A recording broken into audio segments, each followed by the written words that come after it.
ഇപ്പോൾ സുൽത്താൻപേട്ടിൽ നിന്നുള്ള വിവരങ്ങളുമായി പി.വി. കുട്ടനും നൃപൻ ചക്രവർത്തിയും ചേരുകയാണ്. പി.വി. കുട്ടൻ, നൃപൻ ചക്രവർത്തി, ഇപ്പോൾ ഈ സമയം ഔദ്യോഗികമായ ഒരു സമയം, അതിൻ്റെ പരിധി സമയം കഴിഞ്ഞിരിക്കുന്നു. പക്ഷേ ഇപ്പോഴും വിവിധ ബൂത്തുകളിൽ വലിയ തരത്തിലുള്ള നീണ്ട വോട്ടർമാരുടെ നിര ഉണ്ട് എന്നാണ് നമുക്ക് മനസ്സിലാക്കാൻ കഴിയുന്നത്. നിങ്ങൾ നിൽക്കുന്ന ആ ബൂത്തിൽ എവിടെ നിന്നാണ് ഇപ്പോൾ നിൽക്കുന്നത്? അവിടുത്തെ ഒരു സാഹചര്യം എന്താണ്? 7 മണി വരെയെങ്കിലും ഇത്തരത്തിൽ പോളിംഗ് നീളാനുള്ളൊരു സാധ്യതയുണ്ടോ? വലിയ തരത്തിലുള്ള നിരയുണ്ടോ അവിടെ?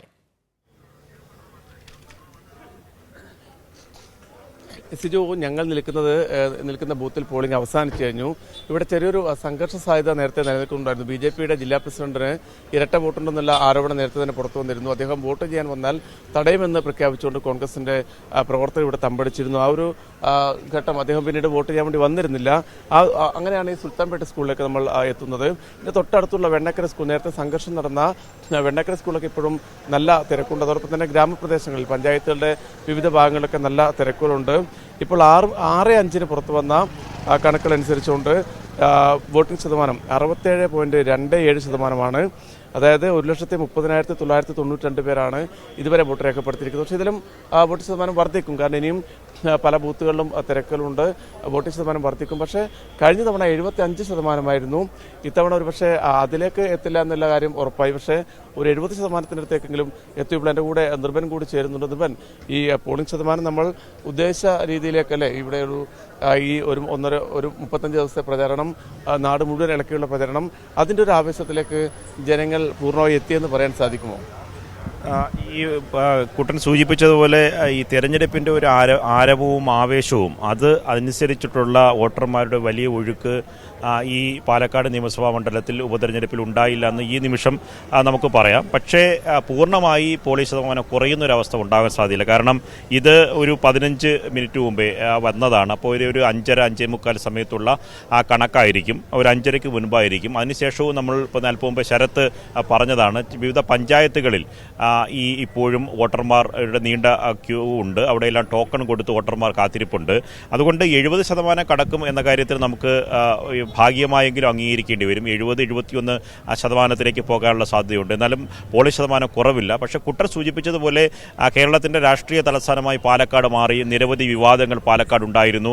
ഒപ്പം തന്നെ ഈ പറഞ്ഞ രാഷ്ട്രീയ കക്ഷികളുടെ ത്രികോണ മത്സരം ആദ്യഘട്ടത്തിൽ സരിൻ സ്ഥാനാർത്ഥിയായി വരുന്ന ഘട്ടം മുതൽ തന്നെ ആ ത്രികോണ മത്സരത്തിൻ്റെ വേദിയായി മാറുന്നു. അത് കഴിഞ്ഞതിന് ശേഷം നിരവധി വിവാദങ്ങൾ ഉണ്ടാകുന്നു. കോൺഗ്രസിനകത്ത് തന്നെ ആഭ്യന്തര കലാപങ്ങൾ ഉണ്ടാകുന്നു. ഇങ്ങനെ തുടങ്ങിയിട്ടുള്ള എല്ലാ തരത്തിലുള്ള രാഷ്ട്രീയ കേന്ദ്രമായി പാലക്കാട് മാറിയിരുന്നു. അതിൻ്റെ ആവേശം തെരഞ്ഞെടുപ്പിനകത്ത് ഒരു 3-4% വരെ പോളിംഗ് ശതമാനത്തിൽ നിലവിലുണ്ടായിരുന്ന പോളിംഗ് ശതമാനത്തിൽ 75.56 നിന്ന് പോളിംഗ് ശതമാനം വീണ്ടും വർദ്ധിച്ച് ഒരു 78-79 വരെയൊക്കെ പോളിംഗ് ശതമാനം ഉയരും. ഈ വയനാടുണ്ടായതുപോലെ 1,00,000 വോട്ടർമാരുടെ കുറവ് ഇവിടെ ഉണ്ടാകാൻ സാധ്യതയില്ല. അതിന് ആനുപാതികമായ കുറവ് ഇവിടെ ഉണ്ടാകാൻ സാധ്യതയില്ല. പോളിംഗ് ശതമാനം 3-4% വരെ ഉയരുമെന്ന കണക്കുകൂട്ടലാണ് 3 മുന്നണികൾക്കും ഉണ്ടായിരുന്നത്. പക്ഷേ അത്തരത്തിൽ വോട്ടിംഗ് ശതമാനത്തിൽ വർധനം ഉണ്ടായിട്ടില്ലെങ്കിലും 70 കടക്കുമെന്ന കാര്യത്തിൽ ഇപ്പോഴത്തെ ശതമാനം നോക്കുമ്പോൾ നമുക്ക് മനസ്സിലാക്കാൻ കഴിയും. സാധാരണ ഫൈനലായിട്ടുള്ള കാര്യം വരുമ്പോൾ ഒരു നിയമസഭാ മണ്ഡലത്തിൽ പഞ്ചായത്ത് അടിസ്ഥാനത്തിൽ ഇനിയും പോളിംഗിന് വോട്ടെടുപ്പിന് വേണ്ടി ജനങ്ങൾ കാത്തിരിക്കുന്ന ചില ബൂത്തുകളുണ്ട്. ഒപ്പം തന്നെ നഗരസഭാ പരിധിയിലാണ് തിരക്ക്. ഉച്ചയ്ക്ക് ശേഷം പ്രതീക്ഷിച്ച തിരക്ക് നാം പലപ്പോഴും നേരത്തെ തന്നെ ഈ വാർത്തയിൽ ഇടപെടുമ്പോൾ പലപ്പോഴും പറഞ്ഞ് നഗരസഭയിലും പരിധിയിലും പ്രദേശത്തും കൂടുതൽ വോട്ടർമാർ വരാനുള്ള സാധ്യത ഉണ്ട് എന്നതായിരുന്നു. അത്തരത്തിൽ നഗരസഭാ പ്രദേശത്ത്, പാലക്കാട് മുനിസിപ്പാലിറ്റി പ്രദേശത്ത് അത്തരത്തിൽ വോട്ടർമാർ എത്തിയില്ല. പക്ഷേ ഗ്രാമപ്രദേശത്ത് വോട്ടർമാരുടെ എണ്ണത്തിൽ, അനുപാതത്തിൽ വലിയ കുറവ് ഇപ്പോഴും വന്നിട്ടില്ല. അതുകൊണ്ട് ഫൈനലായ കണക്ക് വരണം. ഫൈനലായ കണക്ക് വന്നാൽ മാത്രമേ നമുക്ക് പൂർണ്ണമായ തെരഞ്ഞെടുപ്പിൻ്റെ വോട്ടെടുപ്പുമായി ബന്ധപ്പെട്ട പോളിംഗ് ശതമാനത്തിൻ്റെ കണക്കാക്കിക്കൊണ്ടുള്ള ഒരു വിശകലനത്തിലേക്ക് പോകാൻ കഴിയുള്ളൂ. പക്ഷേ LDF-ന്റെ സ്ഥാനാർത്ഥി അവസാനവും പറഞ്ഞത് പോളിംഗ് ശതമാനം എത്ര കണ്ട് കുറഞ്ഞാലും എത്ര കണ്ട് കൂടിയാലും LDF-ലേക്ക് പോൾ ചെയ്യുന്ന തനിക്ക് ലഭിക്കാൻ സാധ്യതയുള്ള 70,000 വോട്ടും പോൾ ചെയ്യപ്പെടും. അത് വോട്ടെടുപ്പിൽ ഒരു തരത്തിലും ബാധിക്കില്ല എന്ന ആത്മവിശ്വാസമാണ് LDF മുന്നോട്ട് വയ്ക്കുന്നത്. ഒപ്പം തന്നെ UDF-ന്റെ കണക്കുകൂട്ടൽ അവരുടെ പരമാവധി വോട്ട് കൊണ്ട് ചെയ്യിപ്പിക്കാനുള്ള ശ്രമം അവർ നടത്തിയിട്ടുണ്ട്. അതുകൊണ്ട് പോളിംഗ് ശതമാനം കുറയുന്നത് അവരെ ബാധിക്കില്ല എന്നതാണ്. BJP-യും പറയുന്നു. BJP നേരത്തെ തന്നെ തെരഞ്ഞെടുപ്പിൽ, കഴിഞ്ഞ ശ്രീധരൻ മത്സരിച്ച തെരഞ്ഞെടുപ്പിലേക്ക് പോകില്ല എന്ന കാര്യം നേരത്തെ തന്നെ രാഷ്ട്രീയ നിരീക്ഷകർ മുന്നോട്ട് വെച്ചതാണ്. അപ്പോഴൊരു പോളിംഗ് ശതമാനത്തിൻ്റെ വർധനവുണ്ടായിരുന്നു.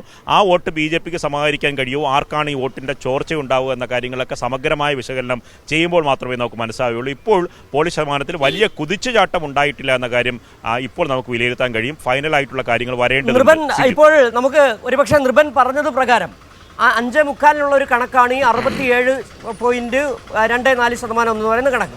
ഇപ്പോൾ 6 മണി കഴിഞ്ഞു. പഞ്ചായത്തുകൾ, പല പഞ്ചായത്തുകളിൽ മാത്തൂരിലായാലും കണ്ണാടിയിലായാലും പിരായിരിലായാലും നിരവധി ബൂത്തുകളിൽ വോട്ടർമാരുടെ നീണ്ട നിര ഉണ്ട് താനും.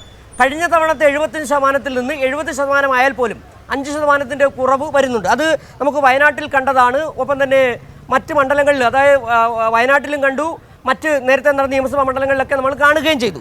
പക്ഷേ ഇവിടെ ഉയർന്നൊരു പ്രശ്നം, നേരത്തെ നിർഭൻ സൂചിപ്പിച്ചതുപോലെ, പി സരിൻ പറഞ്ഞതുപോലെ, കഴിഞ്ഞ 70,000 വോട്ട് കിട്ടും എന്നുള്ള കാര്യത്തിൽ LDFിൻ്റെ 70,000 വോട്ടുകൾ, അത് അടിയുറച്ച വോട്ടുകൾ കിട്ടുമെന്നുള്ള വിശ്വാസം സരിൻ പ്രകടിപ്പിച്ചിട്ടുണ്ട്. അത് നമുക്കറിയാം. കഴിഞ്ഞ എല്ലാ തെരഞ്ഞെടുപ്പുകളിലും LDFിൻ്റെ ഒരു വോട്ടിംഗ് പാറ്റേൺ എന്ന് പറഞ്ഞാൽ ഉച്ചയ്ക്ക് മുമ്പ് തന്നെ എല്ലാ പ്രവർത്തകരും കൃത്യമായി വോട്ട് ചെയ്യുന്ന ഒരു രീതി ആ സംഘടനാ സംവിധാനത്തിൻ്റെ പ്രത്യേകതയാണ്. ഇവിടെ നമ്മൾ ഈ വൈകുന്നേരത്ത് വെണ്ണക്കരയിൽ നടന്നൊരു സംഘർഷത്തിൻ്റെ പശ്ചാത്തലം കൂടി വായിച്ചെടുക്കേണ്ടതുണ്ട്.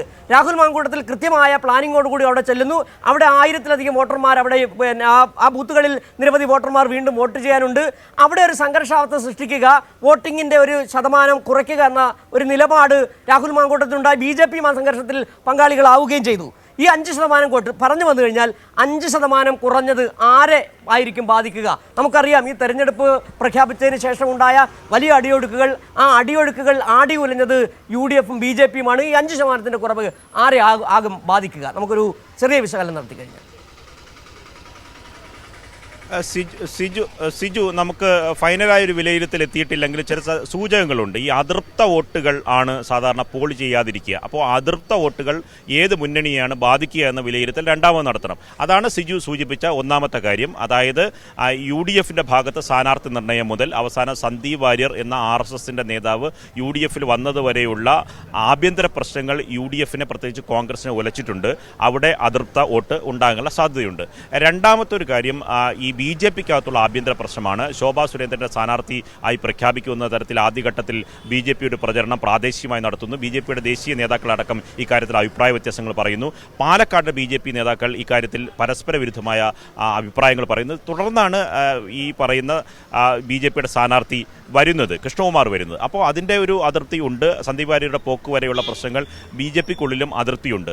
മറ്റൊരു പ്രധാനപ്പെട്ട കാര്യമുണ്ട്. നമ്മളത് സമഗ്രമായി വിലയിരുത്തുമ്പോഴാണ് നമ്മൾ രാഷ്ട്രീയപരമായ വിവാദങ്ങൾ ഈ തെരഞ്ഞെടുപ്പിൻ്റെ ശ്രദ്ധാകേന്ദ്രമായി മാധ്യമങ്ങളും രാഷ്ട്രീയ പാർട്ടികളും ശ്രദ്ധ കേന്ദ്രീകരിക്കുമ്പോൾ സാധാരണപ്പെട്ട നിഷ്പക്ഷമായ വോട്ടർമാരുടെ ഒരു മനസ്സുകൂടിയുണ്ട്. അത് ചില വിലയിരുത്തലുകൾ ഈ ഘട്ടത്തിൽ വരുന്നുണ്ട്. ഒരു തെരഞ്ഞെടുപ്പിൽ ഇപ്പോൾ LDF സർക്കാർ നിലനിൽക്കണം എന്ന് ആഗ്രഹിക്കുന്ന LDF അനുഭാവികൾ, സജീവ പ്രവർത്തകരായിട്ടുള്ള LDF അനുഭാവികൾ, അവർ ഒരു സർക്കാരിൻ്റെ മാറ്റമോ അല്ലെങ്കിൽ സർക്കാർ നിലനിൽക്കൽ അവർക്ക് നിർണായകമായ ഭീഷണിയാണ്. ഈ സമയത്ത് വന്ന് വോട്ട് ചെയ്യണം എന്ന് കരുതുന്നവർ ഒരു ഉപതെരഞ്ഞെടുപ്പിൽ ഒരു മാറ്റവും ഉണ്ടാകുന്നില്ല. UDF എന്നെ സംബന്ധിച്ചിടത്തോളം, UDF അനുഭാവികളെ സംബന്ധിച്ച് നിഷ്പക്ഷമായി ഈ തെരഞ്ഞെടുപ്പ് കൊണ്ട് ഒരു മാറ്റവും കേരളത്തിലെ ഈ പറയുന്ന സർക്കാരിനെ സംബന്ധിച്ചുണ്ടാകുന്നില്ല.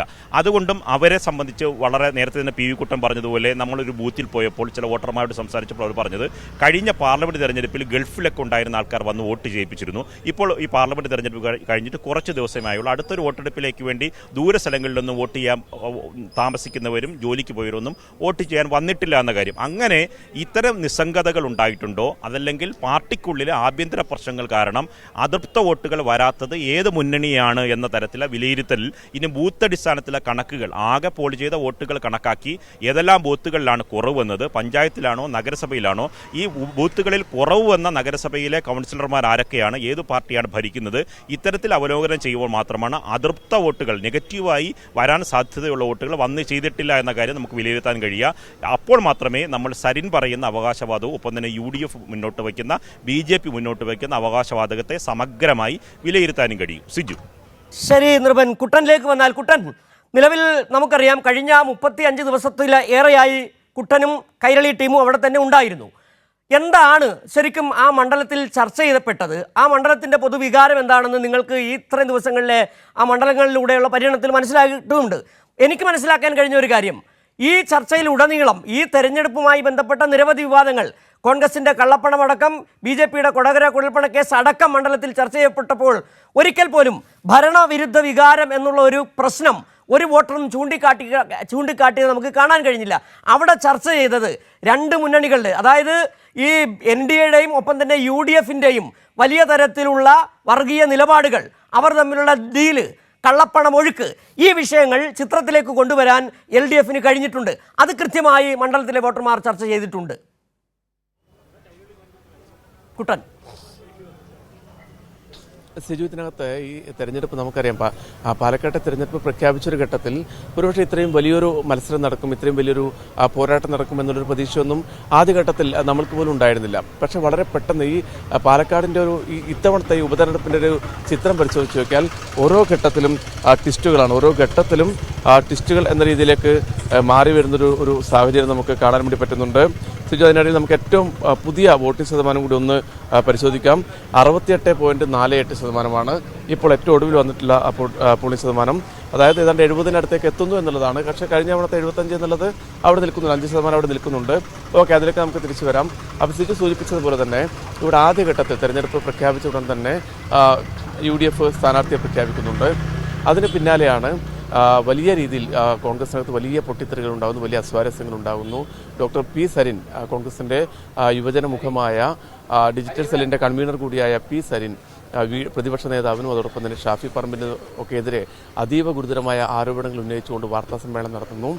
അദ്ദേഹം വളരെ കൃത്യമായി കോൺഗ്രസിനകത്ത് നടക്കുന്ന ഈ തെറ്റായ പ്രവണതകൾ ചൂണ്ടിക്കാട്ടുന്നു. BJPയോടുള്ള ബന്ധം VD സതീശനും അതോടൊപ്പം തന്നെ ഷാഫി പറമ്പിലിനും രാഹുൽ മാങ്കൂട്ടത്തിനും ആ ഗ്രൂപ്പിന് BJPയോടുള്ള ബന്ധം തുറന്നു കാട്ടുന്നു. ആ ഡീലിന്റെ ഭാഗമായിട്ടാണ് ഇവിടെ നമുക്കറിയാം പാലക്കാട് വളരെ ചെറിയ ഭൂരിപക്ഷത്തിനാണ് ഷാഫി പറമ്പിൽ വിജയിച്ചിരുന്നത്. രണ്ടാം സ്ഥാനത്ത് BJP ആയിരുന്നു കഴിഞ്ഞ തവണ വന്നിരുന്നത്, NDA ആയിരുന്നു വന്നിരുന്നത്. അപ്പോൾ അത്തരം റിസ്ക് ഉള്ളൊരു മണ്ഡലത്തിൽ നിന്നും ഷാഫി പറമ്പിനെ ഒരു അത്യാവശ്യ കാരണങ്ങളൊന്നും ഇല്ലാതെ തന്നെ അവിടെ വടകരയിൽ കൊണ്ടുപോകുന്നു. അവിടെ കെ മുരളീധരൻ MP ആയി, സിറ്റിംഗ് MP ആയി മുരളീധരനെ തൃശ്ശൂരിലേക്ക് മാറ്റുന്നു. അങ്ങനെ വടകരയിൽ ഷാഫിയെ വടകരയിലേക്ക് മാറ്റുമ്പോൾ ഇവിടെ പാലക്കാട് BJPക്ക് അനുകൂലമായൊരു നീക്കം നടത്തുന്നതിന് വേണ്ടിയാണ് ഇത്തരം ഒരു ഡീൽ നടത്തിയെന്നുൾപ്പെടെയുള്ള ഗുരുതരമായ ആരോപണങ്ങളാണ് അന്ന് സരിൻ ഉന്നയിച്ചത്. അതോടൊപ്പം തന്നെ പ്രതിപക്ഷ നേതാവ് സ്ഥാനത്തേക്ക് VD സതീശൻ വരുന്നത് തന്നെ വലിയൊരു അട്ടിമറിയിലൂടെയാണ്. ഉമ്മൻചാണ്ടി പ്രതിപക്ഷ നേതാവ് സ്ഥാനത്തേക്ക് നിർദ്ദേശിച്ചിരുന്നത് രമേശ് ചെന്നിത്തല തന്നെ തുടരാനാണ്. ആ ഒരു ദൗത്യം, ചെന്നിത്തലയെ ആ പദവിയിലേക്ക് എത്തിക്കുന്നതിനുള്ള ദൗത്യം ഏൽപ്പിച്ചിരുന്നത് ഉമ്മൻചാണ്ടി ഷാഫി പറമ്പിലിനെയാണ്. പക്ഷേ അദ്ദേഹം ഉമ്മൻചാണ്ടിക്ക് ഉറപ്പ് കൊടുത്ത് പുറത്തെത്തുമ്പോൾ അദ്ദേഹം ഉമ്മൻചാണ്ടി ചതിച്ചുകൊണ്ട് VD സതീശന് വേണ്ടി ചരട് വലിച്ചു. അത്തരം കഥകളൊക്കെ സരിനും പിന്നീട് ഷാനിബും ഒക്കെ പൊതുസമൂഹത്തോട് വിളിച്ചു പറയുന്നതാണ് നമ്മൾ കേട്ടത്. ഷാനിബും യൂത്ത് കോൺഗ്രസിന്റെ സംസ്ഥാനത്ത് പ്രധാനപ്പെട്ട നേതാവായ AK ഷാനിബും കോൺഗ്രസ് വിടുന്നു. അവിടെ മുതൽ ഇങ്ങോട്ട് 10 പേരാണ് കോൺഗ്രസിന്റെ വളരെ പ്രധാനപ്പെട്ട പ്രാദേശിക തലത്തിലടക്കം നല്ല ബന്ധമുള്ള പഞ്ചായത്ത് അംഗങ്ങൾ ഉൾപ്പെടെ മുൻ കൗൺസിലർമാർ ഉൾപ്പെടെയുള്ള 10 പേരാണ് കോൺഗ്രസ് ബന്ധം ഉപേക്ഷിച്ചുകൊണ്ട് LDFനൊപ്പം ചേർന്ന് സരിനു വേണ്ടി പ്രചരണത്തിന് വേണ്ടി രംഗത്തിറങ്ങുന്നത്. ശരി കുട്ടൻ, ഏതായാലും അത്തരം വിവരങ്ങളൊക്കെ തന്നെ ചർച്ച ചെയ്തിട്ടുണ്ടെന്നാണ് നമുക്ക് മനസ്സിലാക്കാൻ കഴിയുന്നത്.